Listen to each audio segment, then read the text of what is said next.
नमस्कार दोस्तों, चलिए जान लेते हैं उत्तर प्रदेश की फटाफट 50 बड़ी खबरों को सिर्फ 5 मिनट में। लेकिन वीडियो शुरू करने से पहले कमेंट करके बताएं कि आप हमें कहां से देख रहे हैं।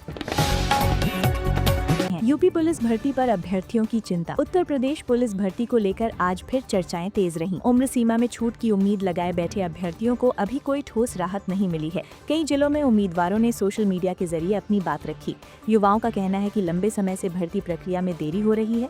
सरकार की ओर से जल्द स्पष्ट फैसला आने की उम्मीद जताई जा रही है। प्रदेश में कड़ाके की ठंड से जनजीवन प्रभावित। उत्तर प्रदेश में आज ठंड ने लोगों को बेहाल कर दिया। सुबह के समय घना कोहरा और तेज सर्द हवाएं चली। कई इलाकों में तापमान 3 से 6 डिग्री सेल्सियस तक पहुंच गया। सड़कों पर आवाजाही धीमी रही और लोग घरों में दुबके नजर आए। गरीब और बुजुर्गों के लिए ठंड सबसे बड़ी चुनौती बनी हुई है। 22 जिलों में कोल्ड डे और कोहरे का अलर्ट। मौसम विभाग ने प्रदेश के 22 जिलों में कोल्ड डे का अलर्ट जारी किया है। आगरा, अयोध्या, लखनऊ समेत कई शहरों में घना कोहरा छाया रहा। सुबह के समय दृश्यता बेहद कम रही। वाहन चालकों को विशेष सावधानी बरतने की सलाह दी गई है। आने वाले 2 दिनों तक ठंड से राहत के आसार कम हैं। अयोध्या में 300 बेड के कैंसर अस्पताल को मंजूरी। अयोध्या के लिए आज बड़ी स्वास्थ्य सुविधा की घोषणा हुई। यहां 300 बेड का अत्याधुनिक कैंसर अस्पताल बनाया जाएगा। इससे पूर्वांचल के मरीजों को बाहर नहीं जाना पड़ेगा। स्थानीय लोगों ने इस फैसले का स्वागत किया है। सरकार का कहना है कि जल्द ही निर्माण कार्य शुरू होगा। लखीमपुर खीरी में सड़क रोशनी परियोजना। लखीमपुर खीरी जिले में सड़क सुरक्षा को लेकर नई पहल की गई है। छाउछ राजबहे क्षेत्र में करीब 80 नए बिजली पोल लगाए जाएंगे। इससे रात के समय दुर्घटनाओं में कमी आएगी। ग्रामीणों ने लंबे समय से इस सुविधा की मांग की थी। प्रशासन ने तय समय में काम पूरा करने का भरोसा दिया है। ताजमहल पर उमड़ी भारी भीड़। आगरा स्थित ताजमहल में आज पर्यटकों की भारी भीड़ देखने को मिली। करीब 45,000 से ज्यादा लोगों ने ताजमहल का दीदार किया। लंबी कतारों के कारण पर्यटकों को इंतजार करना पड़ा। सुरक्षा व्यवस्था कड़ी रखी गई थी। पर्यटन विभाग के लिए ये दिन राहत भरा रहा। यूपी को नाबार्ड से बड़ा आर्थिक सहयोग। उत्तर प्रदेश को कृषि और सिंचाई योजनाओं के लिए बड़ा आर्थिक सहयोग मिला है। नाबार्ड ने राज्य को 6,431 करोड़ रुपए की मदद दी है। इससे किसानों को सिंचाई और जल प्रबंधन में फायदा होगा। सरकार ने इसे ग्रामीण अर्थव्यवस्था के लिए अहम बताया है। आने वाले समय में नई परियोजनाएं शुरू होंगी। लखनऊ में साइबर कमांडो की तैनाती। राजधानी लखनऊ में साइबर अपराध से निपटने के लिए नई टीम बनाई गई है। साइबर कमांडो ऑनलाइन ठगी और डिजिटल अपराध पर नजर रखेंगे। पिछले कुछ महीनों में साइबर फ्रॉड के मामले बढ़े हैं। सरकार ने लोगों से सतर्क रहने की अपील की है। इस पहल से अपराधों पर लगाम लगने की उम्मीद है। लखनऊ में AI सिटी प्रोजेक्ट। लखनऊ को टेक्नोलॉजी हब बनाने की दिशा में बड़ा कदम उठाया गया है। यहाँ AI सिटी बसाने की योजना पर काम शुरू हुआ है। इससे युवाओं को रोजगार के नए अवसर मिलेंगे। IT सेक्टर को प्रदेश में नई पहचान मिलेगी। सरकार इसे भविष्य की जरूरत बता रही है। ठंड के कारण स्कूलों में छुट्टियों पर फैसला। प्रदेश के कई जिलों में स्कूलों को लेकर आज अहम फैसला लिया गया। भीषण ठंड को देखते हुए कुछ जगहों पर छुट्टियां बढ़ाई गई हैं। अभिभावकों ने इस निर्णय को सही बताया। छोटे बच्चों के स्वास्थ्य को प्राथमिकता दी जा रही है। स्थिति के अनुसार आगे भी निर्णय लिया जाएगा। कानपुर में इस सीजन का सबसे कम तापमान। कानपुर में आज ठंड ने नया रिकॉर्ड बना दिया। यहाँ न्यूनतम तापमान करीब 3.2 डिग्री सेल्सियस दर्ज किया गया। सुबह के समय सड़कों पर सन्नाटा पसरा रहा। लोग अलाव और गर्म कपड़ों का सहारा लेते नजर आए। प्रशासन ने जरूरतमंदों के लिए रैन बसेरे सक्रिय किए हैं।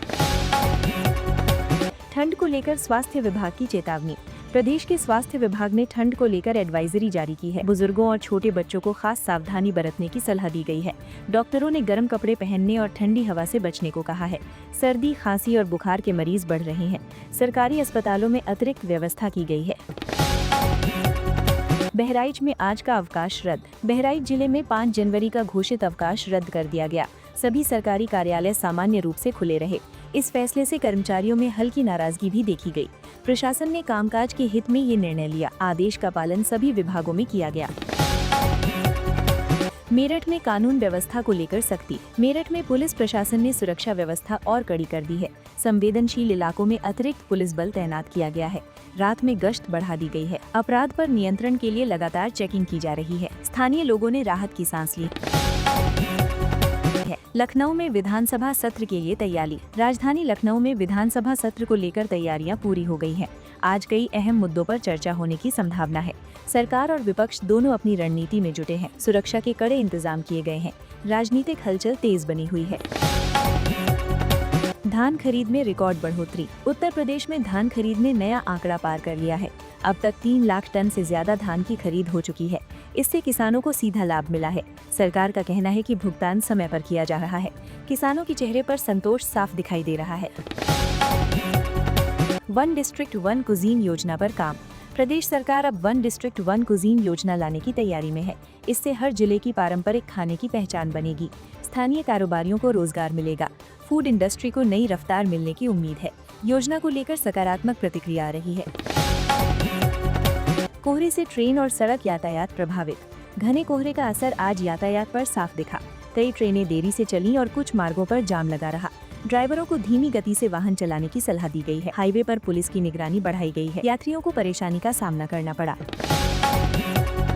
भर्ती परीक्षाओं को लेकर युवाओं में चर्चा। सरकारी भर्तियों को लेकर आज युवाओं में चर्चा तेज रही।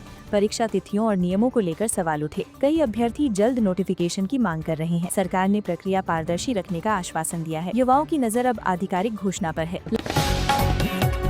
लखनऊ में ट्रैफिक नियमों पर सख्ती। लखनऊ में ट्रैफिक नियमों का उल्लंघन करने वालों पर कार्रवाई हुई। कोहरे के कारण खास सतर्कता बरती जा रही है। हेलमेट और सीट बेल्ट चेकिंग तेज की गई। पुलिस का कहना है कि सुरक्षा से समझौता नहीं होगा। लोगों से नियमों का पालन करने की अपील की गई है। सरकारी नौकरियों के रिजल्ट का इंतजार। प्रदेश में कई सरकारी परीक्षाओं के रिजल्ट का इंतजार जारी है। उम्मीदवार रोजाना वेबसाइट चेक कर रहे हैं। रिजल्ट में देरी को लेकर सवाल भी उठ रहे हैं। अधिकारियों ने जल्द अपडेट देने की बात कही है। युवाओं की उम्मीदें अभी बरकरार हैं। भ्रष्टाचार पर नजर रखने के लिए विशेष टीम। यूपी सरकार ने भ्रष्टाचार पर लगाम कसने के निर्देश दिए हैं। कुछ जिलों में विशेष निगरानी टीमें सक्रिय की गई हैं। शिकायतों पर तुरंत कार्रवाई के आदेश हैं। सरकार ने साफ कहा है कि लापरवाही बर्दाश्त नहीं होगी। इस कदम को जनता ने सराहा है। स्वास्थ्य विभाग की अतिरिक्त तैयारियां। ठंड और मौसमी बीमारियों को देखते हुए अस्पतालों में तैयारी बढ़ाई गई है। दवाओं और डॉक्टरों की उपलब्धता सुनिश्चित की जा रही है। इमरजेंसी सेवाएं 24 घंटे सक्रिय हैं। ग्रामीण इलाकों में भी स्वास्थ्य टीम भेजी गई है। लोगों से सावधानी बरतने की अपील की गई है। जूनियर क्रिकेट लीग में युवाओं का प्रदर्शन। प्रदेश में जूनियर क्रिकेट लीग के मुकाबले खेले गए। कई युवा खिलाड़ियों ने शानदार प्रदर्शन किया। चयनकर्ताओं की नजर उभरती प्रतिभाओं पर है। खेल प्रेमियों में खासा उत्साह देखा गया। युवाओं के लिए ये अच्छा मंच साबित हो रहा है। आगरा में पर्यटन सुविधाओं में सुधार। आगरा में पर्यटन सुविधाओं को बेहतर बनाया जा रहा है। ताजमहल और आसपास साफ सफाई पर विशेष ध्यान दिया गया है। पर्यटकों के लिए गाइड और सुरक्षा बढ़ाई गई है। इससे विदेशी पर्यटकों की संख्या बढ़ने की उम्मीद है। स्थानीय कारोबार को भी फायदा मिलेगा।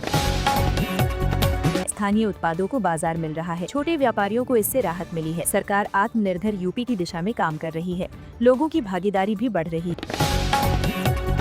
ग्रामीण सड़कों और पुलों को मंजूरी। ग्रामीण इलाकों में सड़क और पुल निर्माण को मंजूरी दी गई है। इससे गांवों का शहरों से संपर्क बेहतर होगा। किसानों और व्यापारियों को लाभ मिलेगा। काम जल्द शुरू होने की संभावना है। लोगों में विकास को लेकर उम्मीद जगी है। ग्रामीण स्वास्थ्य शिविरों का आयोजन। प्रदेश के ग्रामीण क्षेत्रों में स्वास्थ्य शिविर लगाए गए। यहाँ मुफ्त जांच और दवाएं दी गयी। बुजुर्गों और महिलाओं ने बढ़ चढ़कर हिस्सा लिया। सरकार का लक्ष्य स्वास्थ्य सेवाएं गाँव तक पहुँचाना है। लोगों ने इस पहल की सराहना की है। शीतकालीन खेल आयोजनों की शुरुआत। कई जिलों में शीतकालीन खेल प्रतियोगिताएं शुरू हो गई हैं। बच्चे और युवा बड़ी संख्या में हिस्सा ले रहे हैं। खेलों से ठंड के मौसम में भी ऊर्जा बनी हुई है। स्थानीय स्तर पर प्रतिभाओं को मौका मिल रहा है। आयोजन से माहौल खुशनुमा बना है। सांस्कृतिक कार्यक्रमों से बढ़ी रौनक। प्रदेश के कई हिस्सों में सांस्कृतिक कार्यक्रम आयोजित हुए। लोक संगीत और नाटक ने लोगों को जोड़ा। ठंड के बीच ऐसे आयोजनों से मनोबल बढ़ा है। परिवारों ने बढ़ चढ़कर हिस्सा लिया। सांस्कृतिक विरासत को बढ़ावा मिल रहा है।